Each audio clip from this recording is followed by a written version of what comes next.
खुलुमबाय बड'लेण्ड इंखं स्टुडिय'आव आं जुलि बसुमतारी। दिनैनि गाहाय रादाबाव दं। प्रमद बर'आ चिरां जिल्लानि गुबुन गुबुन रैखाथि बादायाव थांना खौरां लाहैदों। उफेरा बिसायख'थिनि थाखाय साखाफारा BPF UPPL। आसामाव 2 लाखनिबो बांसिन सुबुंफोर आरो 1 लाखनिबो बांसिन जिब जुनारफोरा दैबानाजों हालाय-हाफाय जानांदों। PTCनि गासै गं 200 सेल्फ हेल्प ग्रुपफोरनो 2 लाख रां होगोन होनना फोसावदों PTC सोरखारा। गवालपारायाव पुलिस एनकाउन्टार, 2 डाकातिनि जिउ खहा, 1 हमजादों। सा-सानजा ओनसोलाव 1000 आयुष केन्द्र आरो 100 आयुष देहा फाहामसालिनि फसंगोन। क'क्राझाराव सासे हिन्जावसाखौ लांखारनायनि दायाव सा 6 खाजादों। चिरां काजलगावआव आर्मिनि बानजायनायाव 1971 दावहानि बिजय मासाल खुंदों। भारतारि टेबोल टेनिस गेलेगिरि पबिनाबेन पाटेलआ पेरा अलिम्पिकआव सिलभार मेडेल आवथायनो हादों।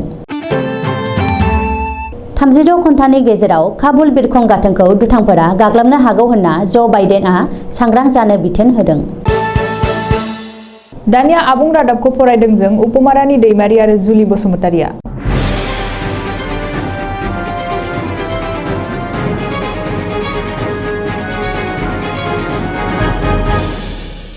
BTCनि गाहाय प्रमद बर'आ दिनै चिरां जिल्लानि गुबुन गुबुन जायगायाव फसंनाय रैखाथि बादायाव थांना रायजो राजाफोरखौ खौरां लाहैदों। मख'नो गोनांदि दैबानायाव सैनांनाय न'-बां, दोहोन सम्पति आरो लाइ-लथर गारना रैखाथि बादायाव थाफैनांनाय सरासनस्रा रायजो राजाफोरखौ प्रमद बर'आ रैखाथि बादायाव थांना खौरां लाहैदों। प्रमद बर'आ गावनि अफिसियेल फेसबुक पेजआव फोसावनाय बादिब्ला बिथाङा दिनै गिबियाव चिरां जिल्लानि सुबाइजार सामथाइबारि गुदि फरायसालिनि रैखाथि बादायाव थांना रायजो राजाफोरनि सुखु दुखुनि खौरां लाहैयो। बेनि उनाव बिथाङा खयला मैला सिसुबारि रैखाथि बादायाव दावबायो आरो रैखाथि बादायाव थानाय रायजो राजाफोरजों सावरायनानै दुखु सुखुनि खौरां लायो। थाबैनो खुंजागोन आसाम बिधान सभानि उफेरा बिसायख'थि। मोन 6 बिधान सभा बियाबाव खुंजागोन उफेरा बिसायख'थि।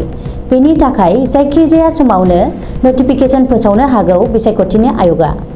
मख'नो गोनांदि बिटिआरनि सिङाव थानाय मोननै बियाब गसाइगाव आरो तामुलपुराव खुंजागोन उफेरा बिसायख'थि। मोन्नैबो बियाबनि उफेरा बिसायख'थिनि थाखाय बिटिआरनि मोननै गाहाय राजखान्थि हान्जा BPF आरो UPPLआ साखाफारा जादों। नोजोर थावनादि मोन 6 बियाबनि खुंजानो गोनां उफेरा बिसायख'थियावबो BJP मित्रजोटआ देरहागोन होननानै दाबि खालामदों UPPLनि दैदेनगिरि आरो मन्थ्रि उर्खाव गोरा ब्रह्मआ। बेजों लोगोसेनो तामुलपुर आरो सिगाङाव BPFआ देरहानाय गसाइगाव बियाबावबो UPPLआ देरहागोन। मानोना बे समाव BPFआ लोरबांसै होननानै बुंदों मन्थ्रि उर्खाव गोरा ब्रह्मआ। ओरैहाय उनफिननानै थायाखै हाग्रामा महिलारिनि BPFआबो। BPFआ गसाइगाव आरो तामुलपुराव बिसायख'थि गेलेगोन होननानै फोरमायदों MLA दुर्गा दास बर'आ। मख'नो गोनांदि बे समाव हाग्रामा महिलारि आरो गिबि मन्थ्रि डक्टर हिमन्त बिश्व शर्मानि गेजेराव सावरायनाया सोलिगासिनो। सावरायनाया जाफुंसारोब्ला गोदान राजखान्थियारि राहा लागोन होननानैबो दुर्गादास बर'आ इसारा होदों। बोसोरफ्रोमबो आसामनि दाब दाब जायगाफोराव दैबानानि साग्लोबनाया गोबां नखर, जिब जुनार लोगोसे गोबां मुवा बेसादनि खहा खालामो। बे बोसोरावबो आसामाव दैबानाया गोबां खहा खालामगासिनो। आसामाव गासै 2 लाखनिबो बांसिन सुबुंफोरा दैबानाजों गाज्रियै गोहोम गोग्लैदों। ASDMAनि बादिब्ला आसामनि गं 15 जिल्लाफोरनि गासै 2,25,501 सुबुंफोरा दैबानाजों हालाय-हाफाय जानांदों। बेफोर दैबानाजों साग्लोबजानाय गं 15 जिल्लाफोरा जादों फारियै बाक्सा, बरपेटा, बिश्वनाथ, बङाइगाव, चिरां, धेमाजि, डिब्रुगड़, गलाघाट, जरहाट, लखिमपुर, माजुलि, मरिगाव, शिबसागर, सनितपुर आरो तिनिसुकिया। दैबानाजों जखम जानाय सुबुंफोरखौ गासै मोन 6 देहा फाहामथाय बिफानफोरा बिबान लादों होनना सुलुंनिफ्राय मिथिनो मोननाय जादों। गुबुन फारसेथिं गासै 1,33,907 जिब जुनारफोरा दैबानाजों हालाय-हाफाय जानांदों। नाथाय आसामनि दैबानाजों रावबो सुबुं आरो जिब जुनारनि जिउ खहा जायाखै होनना ASDMAआ फोरमायदों। PTCनि गासै गं 200 सेल्फ हेल्प ग्रुपफोरनो 2 लाख रां होगोन होनना फोसावदों BTC सोरखारा। अमा फिसिनो थाखाय BTC सोरखारा गासै 200 सेल्फ हेल्प ग्रुपफोरनो 2 लाख राङै अनसुंथाइ होगोन होनना फोसावदों। क'क्राझार जिल्लानि सिङाव थानाय हाब्रुगुरि कमिटिनि हलाव मैया 28 आगस्ट खालि पिटिसिनि 200 सेल्फ हेल्प ग्रुपफोरखौ लानानै मोनसे सांग्रांथि मेल खुंफुंनाय जायो। गं 200 सेल्फ हेल्प ग्रुपनो अमा फिसिनायनि मुङै 2 लाख रांखौ अनसुंथाइ होगोन होनना फोसावदों। मैया 28 आगस्ट खालि कक्राझार जिल्लानि सिङाव थानाय हाब्रुबिल कमिउनिटि हलाव सेल्फ हेल्प ग्रुपफोरखौ लानानै मोनसे सांग्रांथि मेल खुंजायो।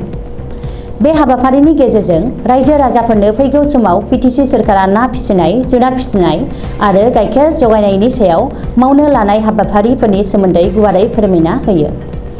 बेजों लोगोसेनो बिटिआर ओनसोलाव ना फालांगिरिफोरनो गासै गं 100 बाइक राननानै होगोन होननानै फोसावदों।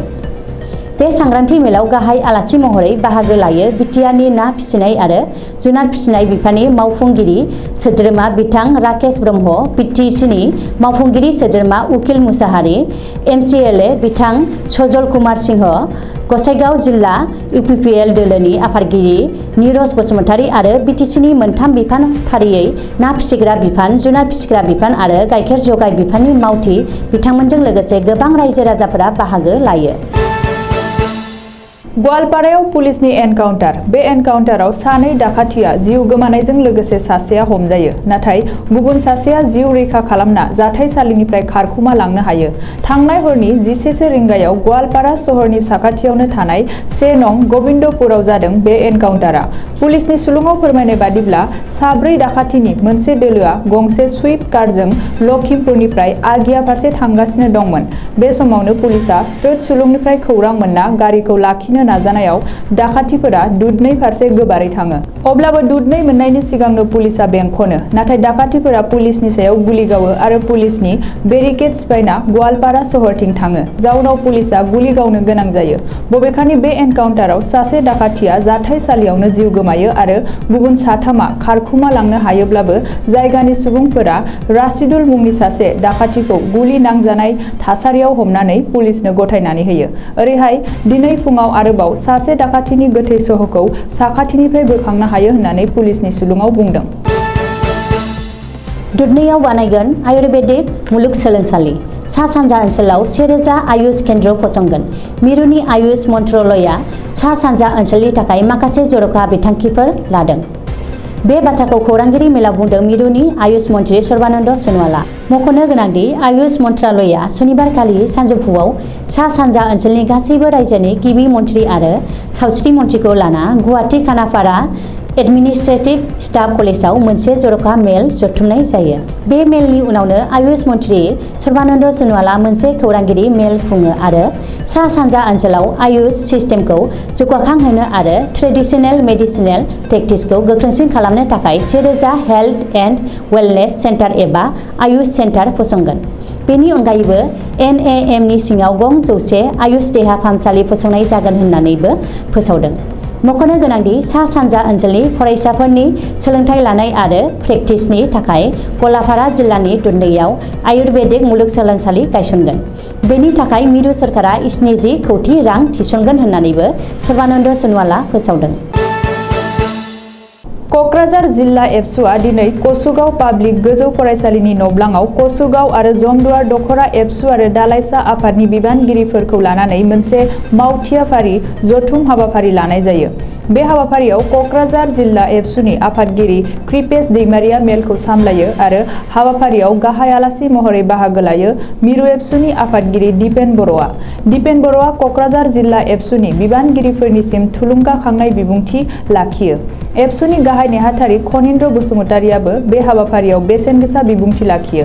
बबेखानि बे हाबाफारियावनो मिरु एबसुनिफ्राय बुंथिगिरि जनक उजिर, लोगो गाहाय नेहाथारि कास्टम बसुमतारी, नेहाथारि रंगिना बरगयारी, लोगो सोलोंथाइ नेहाथारि रमिय कुमार बसुमतारी आरो मावख' नेहाथारि बुद्धिराम बसुमतारी मोनजों लोगोसे इउएन एकाडेमि कसुगावनि गोरायुं रैरुब बसुमतारीया बाहागो लायो।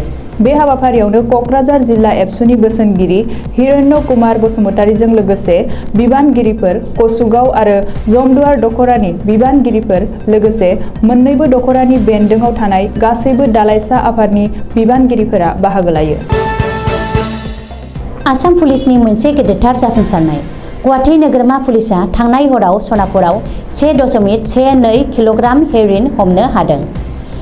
पुलिसआ हमनो हानाय हेर'इननि बेसेना खमैबो 7 कौटि रां जागोन होननानै मिथिनो हादों।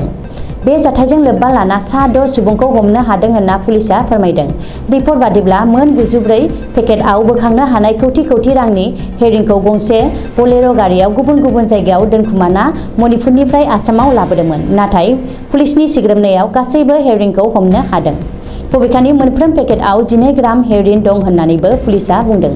बे जाथायनि सायाव पुलिसनि नायबिजिरनाया सोलिगासिनो दं।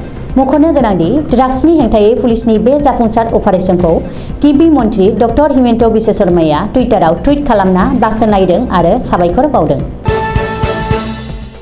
क'क्राझार जिल्लानि बिसमुरि थानानि पुलिसा उल्टापानि सरलपारानिफ्राय सासे नेपाली सिख्लाखौ लांखारनायनि दायाव सा 6 दायनिगिरिखौ सुनिबारखालि एरेस्ट खालामदों। क'क्राझार जिल्लानि एसपि प्रतीक विजय कुमारा खौरांगिरिनि सिगाङाव फोरमायदों दि दतमानि थागिबि महन्त फारुक आब्दुल्लानि दैदेननायाव सा 6 मुस्लिम सेंग्राफोरा सरलपारा पिकनिक स्पटआव गोजा गाबनि गंसे बोलेर' गारिजों दावबायहैनाय समाव सासे नेपाली सिख्लाखौ फुस्लायनानै गावसोरजों लोगोसे क'क्राझाराव लांफानो आरो इउटुब चेनेलाव मोसानाय होनो होननानै गावसोरनि बोलेर' गारियाव दैखांनानै लाबोदोंमोन। नाथाय हिन्जावसाया गावखौ सा 6 मुस्लिम सेंग्राफोरा क'क्राझार फारसे बोलेर' गारिजों लांफानाय बाथ्राखौ फनजों खिन्थाहरनायाव बिफाया लोगो लोगो उल्टापानि एसएसबि केम्पआव जाथायनि सोमोन्दै रिपर्ट होनायाव एसएसबिआ बिसमुरि थानायाव खौरां हरनायाव लोगो लोगो बिसमुरि थानानि पुलिसा बोलेर' गारिखौ हमथानानै सा 6 खौबो एरेस्ट खालामदों। बेनि उनाव पुलिसा केस रेजिस्टार खालामनानै सा 6 दायनिगिरिखौ जोबथेसालियाव दैथायहरदों। बेनि अनगायैबो रायजो राजानि सांग्रांथिखौ क'क्राझारनि एसपिआ साबायखर होदों। कामरुप जिल्लानि सयगाव सन्तलि गामिनि थागिबि शफिकुल इस्लामखौ सयगाव थानानि पुलिसा एरेस्ट खालामदों। पुलिसनि सुलुङाव मिथिहोनाय बादिब्ला शफिकुल इस्लामआ गोबां सुबुंनिफ्राय रां लानानै आसाम पुलिसाव नकल साख्रिनि एपइन्टमेन्ट लेटार होबोदोंमोन। जाय एपइन्टमेन्ट लेटारा पुलिसनि मावख'जों जेबो सोमोन्दोआनो गैया। जाहोनाव जायफोरा शफिकुल इस्लामनिफ्राय मोननाय एपइन्टमेन्ट लेटारखौ लानानै खर' सानो गोनां जादों। बेनि अनगायैबो रांखावरि खरस जानायजों लोगोसे आयेनारि बिथिङाव दायनिगिरि जाफानो गोनां जादोंमोन। पुलिसनि सुलुङाव फोरमायनाय बादिब्ला आसामनि दाब दाब थानायाव शफिकुल इस्लामनि हेंथायै गोबां एफआइआर होनाय जादोंमोन आरो मोनफ्रोमबो केसआनो रेजिस्टार खालामजादों। थांनाय 22 आगस्तखालि आफगानिस्ताननि राजथावनि काबुल बिरखं गाथोनाव सानै सुइसाइड बम्बारआ बमा बेफ्रु होनायजों थैनायनि अनजिमाया गासै 170निबो बांबाय होनना सुलुंनिफ्राय मिथिनो मोननाय जादों। फारसेथिं आमेरिका ज'आना आमेरिकानि गिबि मन्थ्रि ज' बाइडेननो मिथिहोदों दि काबुल बिरखं गाथोनाव आरोबाव दुथांफोरा गाग्लोबबावनो हागौ। बेनिखायनो नेशनेल सिकिउरिटि टीमजों सावरायनाय मोनसे जथुमनि गेजेरजों गिबि मन्थ्रि ज' बाइडेना आमेरिकानि नांथाना थानाय नोगोरारि आरो आफगानिस्ताननि सुबुंफोरखौ काबुल बिरखं गाथोनाव थुबुर जानो होआखै आरो बयखौबो सांग्रां जानो बिथोन होदों। ओजोंहाय तालिबान आरो आइसिसनि उदखारि खामानिफोरखौ नायदिंनो थाखाय आमेरिकानि जवानफोरा ड्र'ननि गेजेरजों नायदिंनानै सुलाद लागासिनो होनना मिथिनो मोननाय जादों। टकिय' अलिम्पिक 2021 आव भारतारि टेबल टेनिस गेलेगिरि 34 बोसोर बैसोनि पविना बेन पटेलआ पेरा अलिम्पिकआव सिलभार मेडेल आवथायनो हादों। पविना बेन पटेलआ भारतनि टेबल टेनिस गेलेनायाव मेडेल आवथायनो हानाय नैथि गेलेगिरि। बियो पेरा अलिम्पिकआव भारतनि जानानै गेलेनाय सेथि टेबल टेनिस गेलेगिरि आरो भारतनि नैथि एथलेटिक्स टेबल टेनिस गेलेगिरि।